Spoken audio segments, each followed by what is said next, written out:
And there are so many. I wish I could cover the gamut of things that people fall into, slavery. Romans 3:23 says this, and I want you to take this as your verse to heart. For all have sinned and fall short of the glory of God. Everybody. There's no one excluded from this list. For all have sinned and fall short of the glory of God. So don't ever put yourself up on a pedestal, because you are a sinner and you have fallen short of the glory of God. Until such time as you take the righteousness of Jesus Christ upon yourself, then you are no longer a sinner and you have the glory of God. Take that to heart. Verse 35, and a slave does not abide in the house forever, but a son abides forever. A slave remains in the house only as long as the master wants him. When the usefulness of a slave is over, the master says, I have no need for you anymore. Goodbye, I'll sell you to somebody else that maybe could use an older slave or something like that. If you don't have any use for the master anymore, there's no point in leaving you in the house, because you cannot serve the master anymore. So a slave doesn't live in the house forever. The son says, and a slave does not abide in the house forever, but a son abides forever. A son of the master stays in the house, and eventually the house becomes his. Eventually the house belongs to the son, because in a literal sense, the master passes away. In a spiritual sense, the master will never pass away, trust me. But the son will get possession of the house. Okay? By the will of the master. Verse 36, therefore if the son makes you free, you shall be free indeed. The son has the power. The son in the household has the power of freeing slaves. The slaves belong to the master. But the son can say, you know, you've been a good slave, and I want to offer you your freedom. And the son has the authority and power to do that. And he has a way of doing it.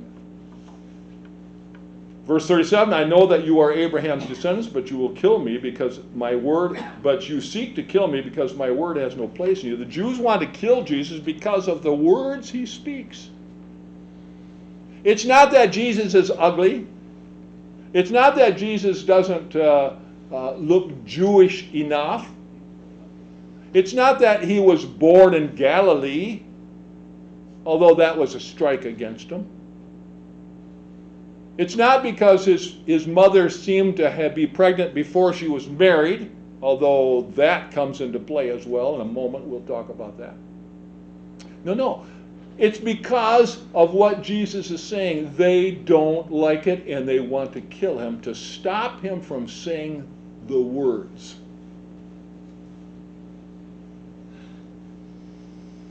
The Jews reject the words of Jesus. Verse 38, I speak what I have seen with my Father, and you do what you have seen with your father. Jesus speaks only the words given to him by the Father. I've already covered that. The Jews emulate the actions of their father.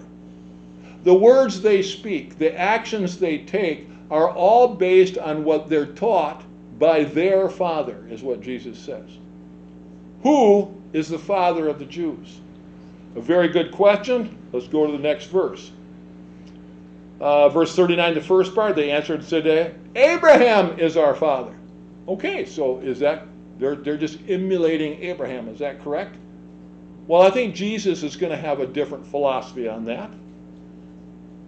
Verse 39, the second part, Jesus said to them, if you were Abraham's children, you would do the works of Abraham. What are the works of Abraham? In Hebrews 11, the forefathers, the fathers of Christianity, basically, chapter 11 talks about all of them, all the way from Adam to the present time when he was writing. Hebrews 11, 8 through 10 says, by faith Abraham obeyed when he was called to go out to the place which he would receive. He went from the land of Ur, where he was a wealthy man. He didn't have to go any place, but God called him and says, I want to send you to the wilderness, because I got a little wilderness area I'm going to give to you as an inheritance. And he went out, not knowing where he was going, had no idea God was going to lead him to this place. By faith he dwelt in the land of promise as in a foreign country. He lived in a tent. Abraham lived in a tent. This was the land that God promised him, but he never was able to build a house in it. He never owned the property, but God promised it to him.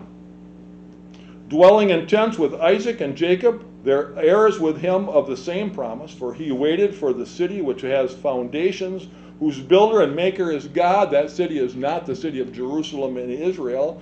That's the city of Jerusalem that's being made in heaven and will come down to a new earth someday. Look in the book of the Revelation, the last chapter.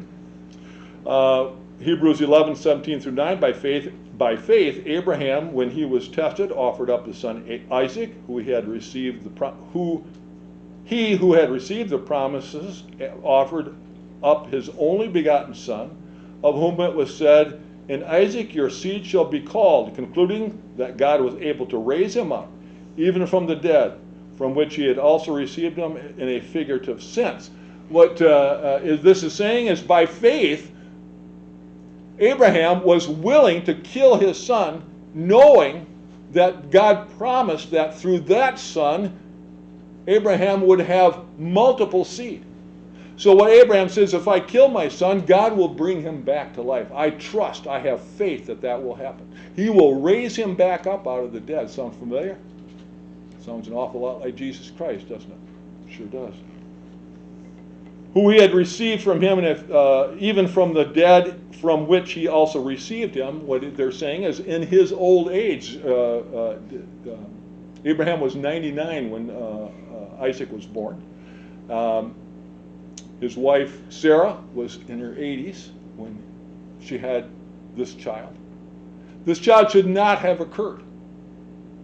But God gave him that child in their old age. So basically, this child was given to them from the dead. That's just in a spiritual sense. There was no way that child should have been born, but God gave him that child. And for Hebrews 11, 13 through 16, these all died in faith, not having received the promises. Now they're talking about all the Old Testament saints. They all died without ever receiving the promises that God gave them. That's a horrible thing. Is God a liar? No, those promises were good for eternity. And they reaped their reward of those promises when they died and went first to paradise, and then eventually they're in heaven now with God. But having seen them afar off, were assured of them. They looked at, Abraham knew, when he passed into eternity, he knew that I'm never going to really possess this land. But my sons, my grandsons, somebody is going to possess this land because God promised it to me and to my seed. They had faith going to their grave, knowing that those promises were true. Verse 40, but now you seek to kill me, a man who has told you the truth, which I have heard from God. Abraham did not do this. Abraham received many visitors from God. If you look at the book of the Genesis, of Genesis, in the latter part, talks about Abraham.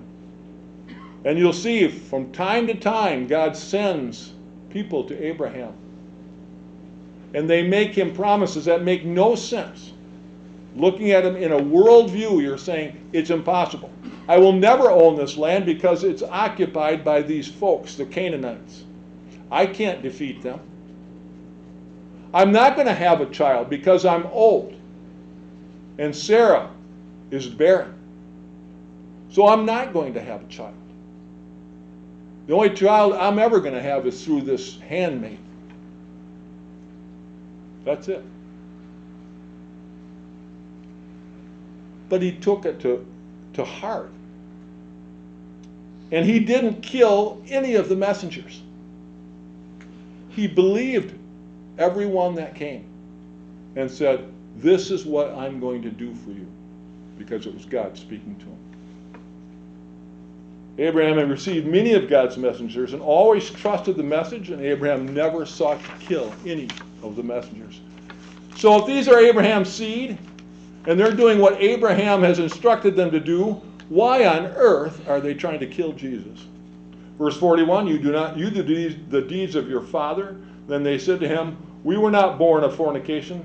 We have one father, God. I thought their father was Abraham. Now all of a sudden they said, well, maybe not Abraham, because he didn't kill anybody, but God certainly has killed people, hasn't he? Didn't he kill those Philistines and the Canaanites and all those other folks? So it must be that we're just God's seed. Again, Jesus reiterates that the Jews, the father of the Jews is Satan. That's what he's telling them. You want to kill me? You're not Abraham's seed, and you certainly aren't God's seed, because God does not do that. He does not send his messengers to kill people, or to be killed by people, I should say. Only Satan would seek to kill the Son of God. Only Satan would seek to do that. They know he's the Son of God. Well, they know he was sent by God, but they seek to kill him. The Jews no longer claim to be the children of Abraham. Now they claim to be the children of God. That's a lie as well. We were not born of fornication, and this is an accusation. I want you to understand. I'm going to leave it here, right there. We were not born of fornication. They're trying to tell Jesus this one thing. Your mother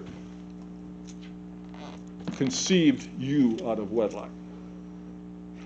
We were born the right way. We were born the right way. I won't hit on this too long, but I did genealogy, and